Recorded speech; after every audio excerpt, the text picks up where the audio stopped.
Alright, so recently at UFC 310, Shavkat Rakhmonov fought Ian Garry for number 1 contenders, and despite winning, his stock has seemingly dropped, and more people think that the welterweight champ, I kind of forgot his name, but look, more people think that the welterweight champ is going to beat Shavkat Rakhmonov, and considering it's the next fight for the welterweight title, I want to talk about it. Anyway, let me know who you'd have in the matchup, whether it's Shavkat Rakhmonov or Belal Muhammed, and while you're down there, I'd appreciate if you could like and subscribe. Hopefully we can hit 500 subs by the end of the year. Anyway, let me get into it. Now, after seeing the Ian Garry fight, I don't see why you'd change your pick from Shavkat to Belal. It doesn't really make too much sense to me, considering everything that Ian Garry exposed. Like, I don't think it's anything that Belal Muhammed can exploit. I mean, physically and stylistically, Ian Garry and Belal Muhammed could not be more different. Like Ian Garry was able to utilize his length quite well in that fight. I mean, the kicks opened up really, really well. And, despite what he's lacking in the PP department, he makes up for it considering he is 6'5". And I think Shavkat really struggled with the length of Ian Garry. I mean, the kicks got home quite a bit. Not the head kicks, but the body kicks and the oblique kicks to the leg.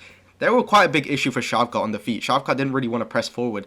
And look, this is not something that Belal Muhammed can even exploit, okay? Unless you think Belal Muhammed before the fight is somehow going to get, like, height enhancements, I don't see how he's ever going to capitalize on that. Like, it doesn't really make too much sense because Belal himself is not even that big of a welterweight, okay? I mean, he could go down to 165 if they ever make that division. And obviously, Belal's kicking game is not as elite as Ian Garry. So, look, there's quite a lot of things in that fight that I just don't think that Belal is ever going to be able to, like, exploit. Especially the submission threat from Ian Garry, okay, where he was, like, about to choke him out. Belal has absolutely none of that, okay? This guy has zero submission threat or ground and pound, which, it just means that Shavkat is never going to have to worry about that happening from Belal, okay? Belal is not going to try and choke this guy out ever, okay? Not in a million years. One thing I do think is going to be a big issue for Shavkat, okay? Ian Garry, this guy had incredible takedown defense, okay? Shavkat had a very, very tough time taking down Ian Garry, but Ian Garry does have incredible judo, so that could be why. But look, bro, Belal Muhammed is a guy who is kind of known for very, very good takedown defense.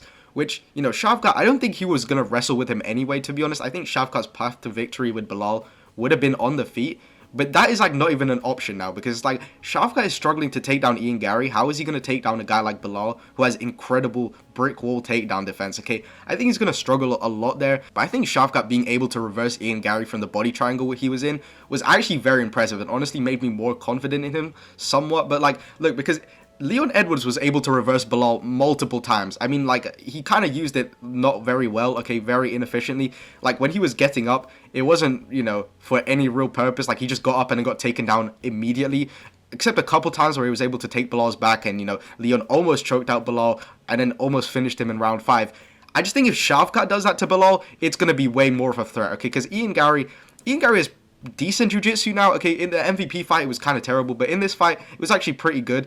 And obviously, Shavkat's top game is way more dangerous than Leon's top game. But look, he didn't really show a crazy amount of top pressure in that fight. I mean, Shavkat, his top pressure was kind of like glazed. Okay, people are talking about Shavkat's top pressure like this guy was literally the GOAT. And to be honest, when you see it, it actually did look very impressive. But against Ian Garry, he wasn't really able to do too much. Some of the ground and pound did actually get home. So yeah, I don't think the Ian Garry fight actually gave Belal anything that he can truly use. Okay, people are making it out like somehow Belal is gonna 50-44 Shavkat now just because of that performance, which doesn't really make any sense to me. I kind of get it, okay? I don't understand why people would pick Belal. This is a very close fight, okay? I'm not gonna sit here and say that Shavkat's gonna dominate Belal, man. Shavkat's gonna dominate Belal, because it's just not the case, okay? Like, Shavkat, I doubt it. I think this is going to be a very, very close fight. That's probably just going to come down to like one or two things. Probably the striking, to be honest, or just how easily Belal can get the takedown. But look, bro, Shavkat's performance, it was somewhat disappointing, okay? He wasn't able to get the finish, and I don't think it was that crazy. He kind of just clinched up Ian Garry in the 2 rounds that he won.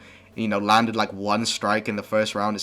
It wasn't crazy impressive, but I think a lot of things going into this fight kind of hurt Shavkat in the sense, because I believe he went in with a torn ACL, okay, which I don't know if this is true, but apparently DC said it, that he went into this fight with a torn ACL, similar to the Wonderboy fight. Again, I don't know how true that is, and I'm not going to sit here and, say Shavkat actually would have won if he didn't have a torn ACL, man. Shavkat's actually the GOAT, okay? This guy beat Ian Garry with the torn ACL. I'm not going to sit here and say that because I have no clue. I don't know if that's true. But there are some things I do know is true. And it's that Shavkat's confidence wasn't all the way there in the Ian Garry fight. I mean, I think there's a lot of factors that played into it. One of them that he did say himself was the fact that they had sparred together. There was probably a lot of mutual respect there and probably led to him, being a little less reckless because he knows how good Ian Garry's striking is and how good his grappling is. I mean, they sparred together. There was probably a lot of respect there, which probably stopped Shavkat from just rushing in or something. And on top of that, Ian Garry, he didn't really have to take this fight at all, okay? Like, he was next in line for the belt anyway, and, like, I don't see any other contender except, like, JDM, and I don't think JDM is going to be fighting for a very long time, like, maybe until, like, the Australia card. So, realistically, Shavkat could have just waited, okay? Shavkat could have just waited for the title shot. But, look, he fought Ian Garry anyway, so it just means that there was a lot at stake, okay? Because if he lost to Ian Garry, his title shot would have been lost, obviously, okay? Ian Garry probably would have got the title shot above Shavkat, which there was really no reason to take risk in this fight, which is probably why he didn't, okay? Because he just knew that in the back of his head. But I think in the Belal fight, he's going to be way more aggressive because he doesn't really have anything to lose, okay? If he loses this fight, he doesn't even lose a ranking, okay? He doesn't lose the title shot because it is the title shot. He only loses the opportunity to get the belt. So he's probably going to be very reckless against Belal. Well, in a good way, you know, a chaotic way, in a way that's going to be able to, you know, beat Belal. But I think he's going to be able to use it well. I think he's going to use his aggression well, because I think if he pressures Belal, I think that's where he's going to win the fight, to be honest. If he can just pressure Belal against the fence and just kind of beat him up, you know, stop the takedowns and just beat him up, I think that's where Shavkat's going to win. So is Shavkat the guy to beat Belal? In my opinion, he is. Okay, me personally, I would be picking Shavkat to win this fight, just because I think he's a pretty bad stylistic matchup for Belal Muhammed. I mean, he's a great wrestler with a lot of submission threat and a lot of ground and pound threat as well. And on top of that, his striking is like elite level, okay? And Belal, he doesn't have any power, okay? His striking is not really that great, okay? Bro, he has boxing like Canelo, though, alright? So, you know, I'll just give him that. But look, bro, I just don't think Shavkat's going to be able to do, like, bad against Belal. Like, I just don't see that really happening. I know it's a very close fight, and like I said, I think it comes down to how easily Belal can just get the takedowns, because if he can just take down Shavkat constantly, I don't think Shavkat really has a chance. But at the same time, Shavkat, I think he can just reverse Belal and probably finish him that way, or be able to dominate the fight like that. And on top of that, on the feet, I don't think this is very close at all, okay? I don't think that Belal's striking is really close to Shavkat's. I think Shavkat's is very, very good and very underrated in my opinion. A lot of people talk about his defense and whatever. Like, bro, when did he even get hit clean in that fight against Ian Garry? I don't even remember one time Ian Garry like hitting him clean in the face, except like I don't think the head kicks got home either. I was trying to remember this one time because I think DC was calling about a head kick, but I think that just kind of landed on Shavkat's hand. It didn't really hit his face. So I don't really understand when people say that Shavkat's striking is bad. But anyway, that's going to be the video. Okay, I'm kind of sick today. I don't know if you guys could tell, but, you know, I wanted to just put something out anyway. Hopefully you guys enjoy that video. Thanks for watching. Like, subscribe. All right.